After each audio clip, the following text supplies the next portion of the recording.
Welcome to The Explainer. I am so incredibly thrilled you're tuning in today. We're diving into a topic that's all about one thing: true, absolute independence.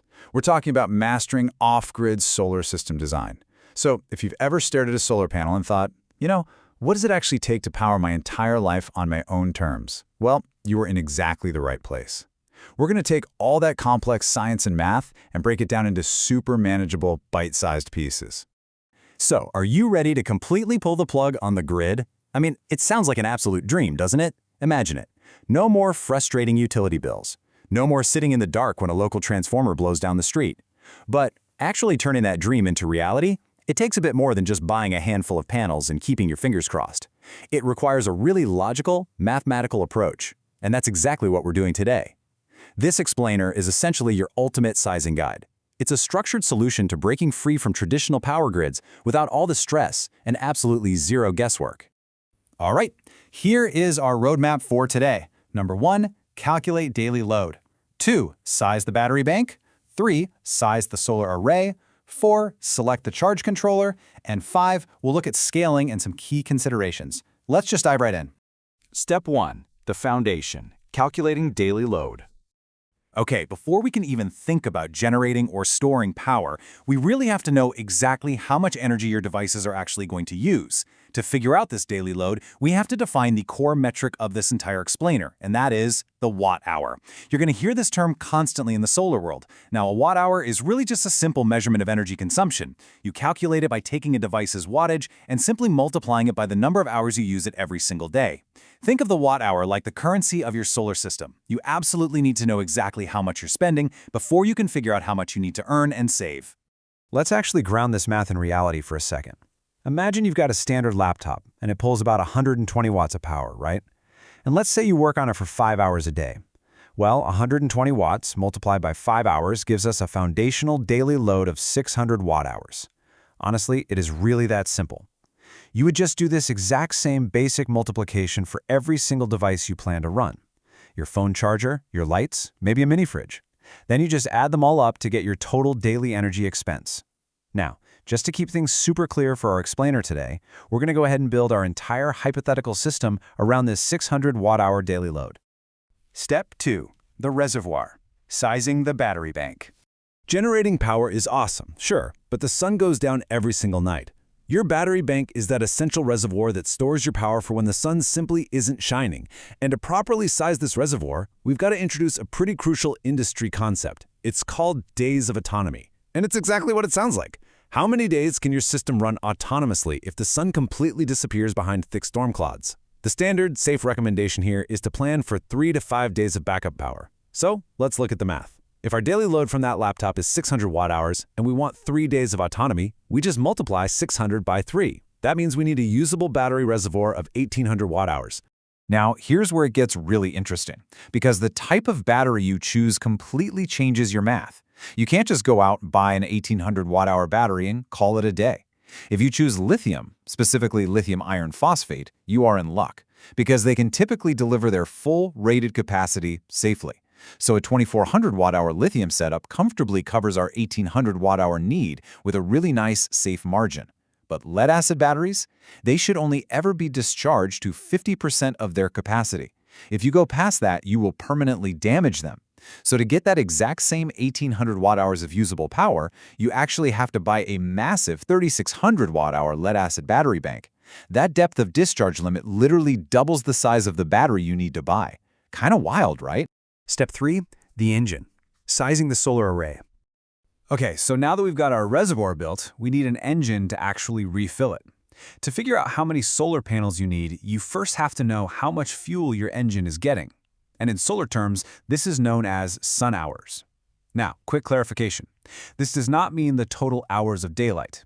It actually means the equivalent hours of direct, usable, really strong sunlight. If you're in the United States, a very standard, reliable figure to use for these calculations is an average of 5 hours of good sunshine per day. So, to size the array, you simply divide your battery's capacity by your sun hours. Let's say we went with that 2,400 watt-hour lithium battery from earlier. 2,400 divided by 5 hours of sun gives us an array size of 480 watts. That is the bare minimum engine size you need to refill your battery in one day. But listen, There is a golden rule in off-grid design: overpaneling. By just bumping our 480-watt requirement up to an even 600 watts, we practically guarantee that our batteries get fully charged even on those hazy, less-than-ideal days. It really is a pretty small investment for massive peace of mind. Step 4. The brain. Selecting a charge controller. Now, you can't just take a solar panel and wire it directly to a battery. No way. You need a brain to safely regulate the flow of electricity so you don't overcharge or, worse, totally fry your super expensive reservoir. Sizing the controller is all about handling the current, which is measured in amps. The formula for this is beautifully simple. Watts divided by volts equals amps. So let's take our 600-watt solar array and divide it by a standard 12-volt battery system. 600 divided by 12 equals 50 amps.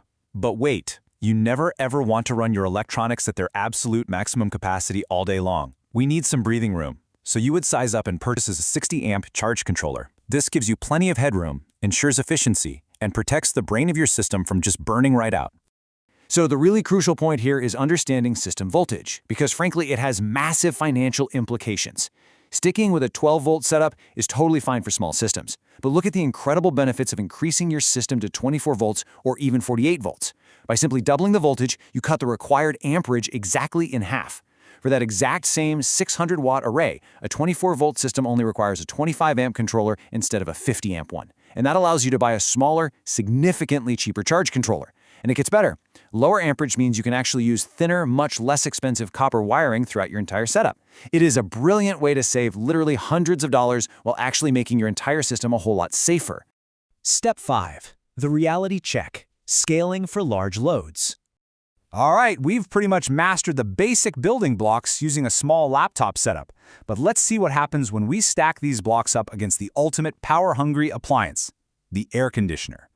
Let's say you want to run just a modest 500-watt AC unit continuously 24/7.